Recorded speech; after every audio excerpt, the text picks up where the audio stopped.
ત્યાં અત્યારે સ્થાનિક ખેડૂતો શું કહી રહ્યા છે? ખેડૂતોએ જે વાવ્યો હતો પાક એ પાક ઉગ્યો નથી, એની જગ્યાએ એક એવું ઝાડ ઉગ્યું છે કે જે નથી ફળ આપતું, નથી છાંયો આપતું. એ જે ઉગ્યું છે એને હવે વાઢી કાપવાનું છે.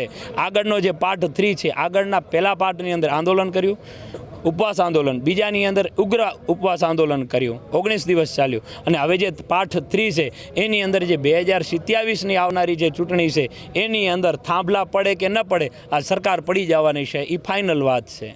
જે કાંઈ નિર્ણય લે જેતપર સમિતિ ગુજરાત લેવલે એ આ લડત ચાલુ રાખવી જોઈએ, કારણ કે થાંભલાઓ ગામો ગામ અમારે કચ્છમાં શિવલખામાં તો સબસ્ટેશન છે, કેટલી લાઈનો વગર પૈસા વળતર આપીએ નાખીને જતા રહ્યા અને હજી ચાલુ છે, એનો કોઈ વળતર આપતા નથી. એટલે જે કાંઈ સમિતિ નિર્ણય લેશે એની સાથે અમે રહેશું. ગામ શિવલખા આપણે આજે 12 જિલ્લામાંથી લોકોને બોલાવ્યા છે અને તમે જોઈ શકો છો કીડેનું જે માણા ઉભરાણા છે, માનવ મેળામાં બહુ પધારે છે. બધાનો અમે દિલથી આવકારી છીએ અને આગળની રણનીતિ તય કરવા માટે જ એ લોકોનો રાય લેવા માટે જુદી જુદી સમિતિ જિલ્લા વાઇઝ બનાવવા માટે, એના નીચે તાલુકા વાઇઝ, એના નીચે ગામ્ય વાઇઝ એવું આયોજન કરવાનું છે. ટોટલ આખા ગુજરાતનું આયોજન થઈ જાય પછી આગળની રણનીતિ ડિક્લેર કરવામાં આવશે.